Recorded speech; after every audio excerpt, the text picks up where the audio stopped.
Bonjour, pour les choses de la psy, je reçois aujourd'hui Béatrice Millettre, l'auteur d'un petit livre, un petit guide chez Payot, qui est un petit guide très utile pour un certain type de personnes, mais qui représente quand même une bonne proportion, si j'ai bien compris, de la population. Ce livre s'appelle Petit guide à l'usage des gens intelligents qui ne se trouvent pas très doués. Et vous dites que dans la plupart des cas, c'est pas toujours le fait, mais dans la plupart des cas, c'est souvent des gens qui sont ce qu'on appelle hémisphère droit, à partir donc de cette grande découverte dont vous allez nous parler, qui fait que l'humanité est partagée en deux. Il y a les hémisphères droits et les hémisphères gauche. Oui. Alors, quand est-ce que cette découverte a été faite et qu'est-ce qu'elle suppose? Alors, ça a été découvert dans les années 80 par un monsieur qui s'appelait Monsieur Sperry, qui était prix Nobel de médecine, donc c'est pas n'importe quoi quand même, où il s'est rendu compte par des travaux sur l'épilepsie que les deux hémisphères présentaient pas les mêmes caractéristiques. C'est-à-dire, il avait coupé les deux hémisphères et on s'est rendu compte à ce moment-là que ça faisait des gens un peu différents selon les cas. Donc là, on s'est rendu compte que les deux hémisphères étaient spécialisés. Et aujourd'hui, ça fait plus aucun doute, on le sait bien. On sait le centre du langage se trouve à gauche, les émotions plutôt à droite. Donc ça c'est un fait, c'est avéré. Alors les deux hémisphères communiquent, Évidemment, les deux hémisphères communiquent et si on pouvait fonctionner sans un des deux hémisphères, je crois que ça se saurait. Sinon là, on est un peu à Sainte-Anne où quand il y a un petit trou, ça va pas bien. Donc non, on a besoin des deux. Voilà. Et les deux sont complémentaires, travaillent en permanence ensemble. Sauf que nous, on parle de préférence hémisphérique, c'est-à-dire qu'il y a des moments pour certains types certains types de tâches, vous allez utiliser préférentiellement l'hémisphère qui vous correspond le plus, ou sur lequel vous avez plus d'affinité ou de facilité. Chacun est plus de l'un ou de l'autre. Plus de l'un ou de l'autre, mais n'est certainement pas l'un ou l'autre. C'est toujours un raccourci de pensée qu'on utilise parce que, voilà, on est en abrégé. Ouais. Moi, j'aime bien l'image de la main droite et de la main gauche. Je suis droitière, mais ma main gauche, elle existe. Et je m'en sers tout le temps. Sauf qu'il y a des tâches que je vais faire plus avec ma main droite qu'avec ma main gauche, ou plus facilement, ou que je vais préférer faire avec ma main droite quand j'ai le choix. Quand j'ai pas le choix, je prendrai l'autre. Donc on a les deux. Oui, vous êtes docteur en psychologie, vous êtes spécialiste de sciences cognitives et vous êtes psychothérapeute. C'est-à-dire que dans votre cabinet, vous recevez beaucoup de gens qui ont un problème. Alors, ils arrivent et ils disent « je suis bête ». Je suis bête, je suis fou, je suis pas normal, ça va pas, il y a un truc. Vraiment, il y en a, ils me disent « je suis fou ». Je viens voir parce que je suis fou. Et au final, quand on décortique un peu, c'est vrai qu'ils peuvent présenter des pathologies, bien sûr, comme tout le monde, mais un tiers à la moitié des gens que je reçois et les collègues, quand ils sont un peu au courant aussi, c'est la même chose, sont des hémisphères droits. Des hémisphères droits, c'est-à-dire des gens donc, qui seraient dans la minorité. Alors cette minorité représente... Certaines études ont dit jusqu'à 30%, on ne sait pas exactement. Donc d'autres études disaient 10, 15, voilà, on ne sait pas. On ne sait pas très bien. Enfin, il y a une minorité de gens dans l'humanité qui fonctionneraient plus sur la base de l'hémisphère droit. Qui est l'hémisphère plus de l'intuition globale. Oui, mais ça veut dire que c'est un raisonnement intuitif, on va dire. C'est pas une vue de l'esprit, un parapsychologie ou ce qu'on veut. Ça veut dire que quand on est hémisphère gauche, on met un pied devant l'autre, on a un raisonnement séquentiel. C'est les gens rationnels au sens... de la logique mathématique, du premier élément on déduit le deuxième, le troisième, on arrive au résultat. Les intuitifs, ils ont tout en parallèle. Ils voient tout en même temps.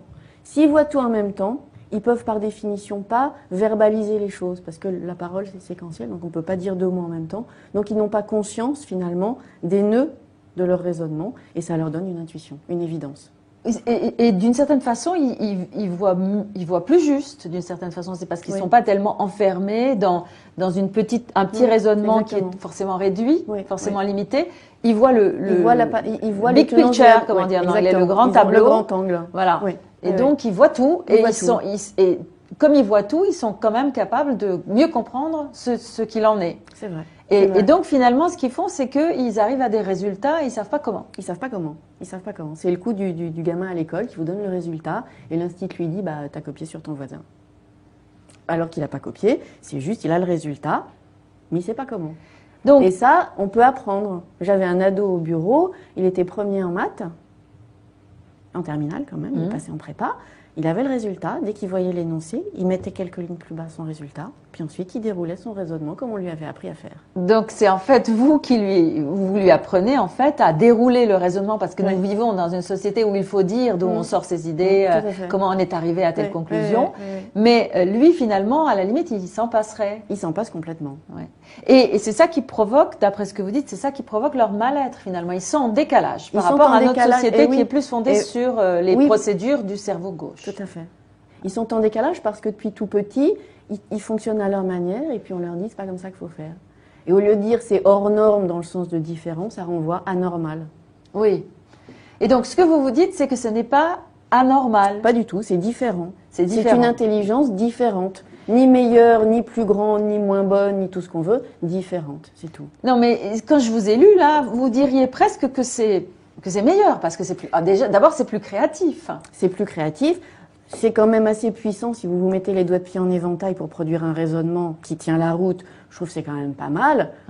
Sauf que derrière, il n'y a pas l'adaptation à la société. Donc c'est vraiment, il y a du pour, il y a du contre. Et ce qui marche le mieux, et ça moi je me souviens d'un monsieur qui était directeur marketing qui me le disait, c'est de travailler en équipe. Un hémisphère droit, un hémisphère gauche. Lui, enfin en étant réductrice, hein, il a les idées, l'autre il les applique.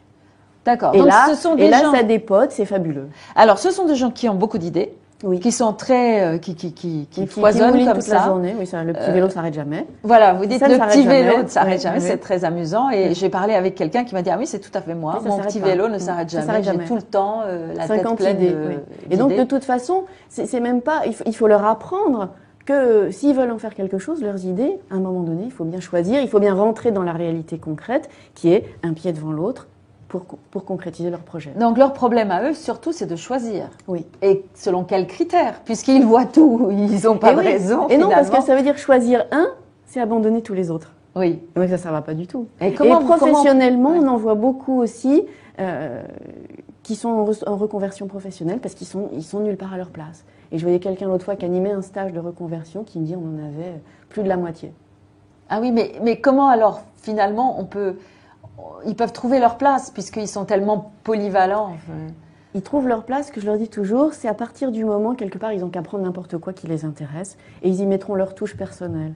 C'est-à-dire, il y aura la grosse planète qui est le morceau qu'ils doivent faire et puis les satellites qui vont les intéresser, comme, je sais pas quoi, écrire un article, faire une conférence, être prof quand ils font, s'ils peuvent aller, je sais pas, à HEC où ils veulent parce qu'ils sont dans le marketing, parce que vous voulez.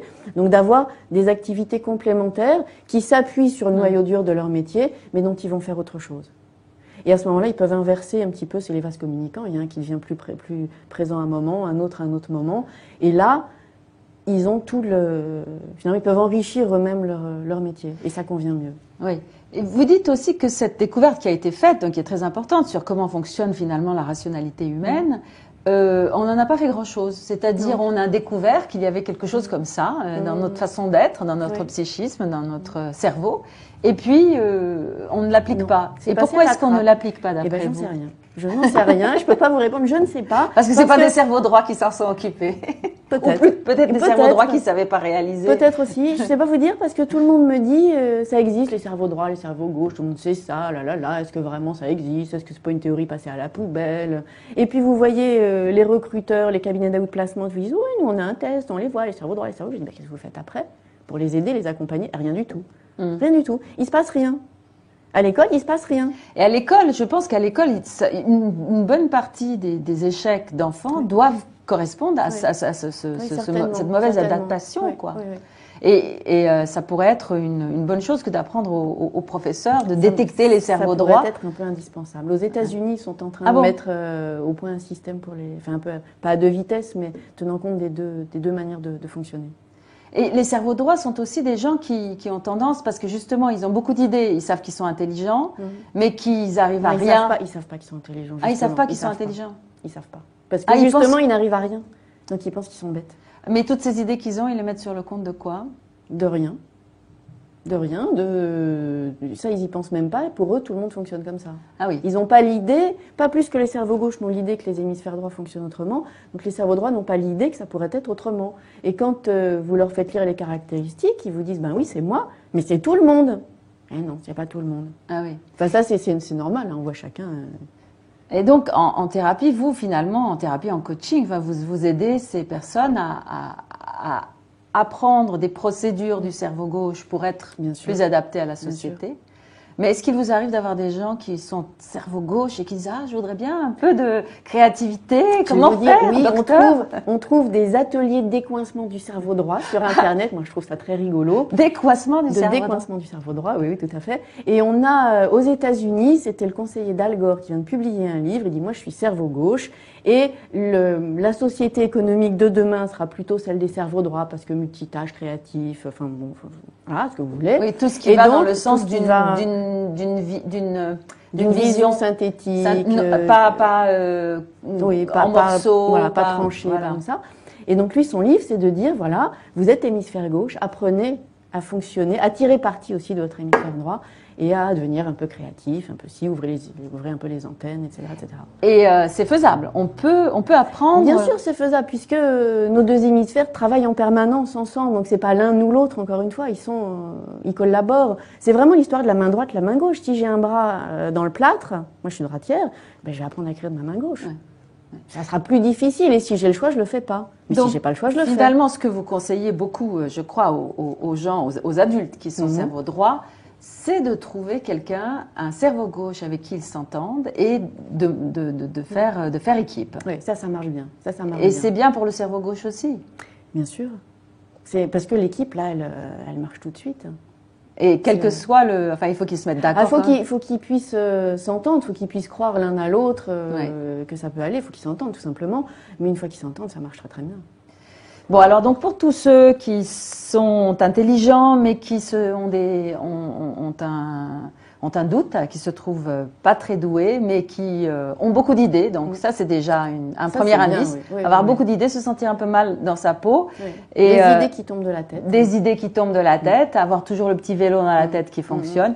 Ça veut pas dire que vous êtes bête, ça veut dire que vous êtes intelligent différemment. Béatrice Millettre. Merci Béatrice. Merci à vous. Au revoir. Au revoir.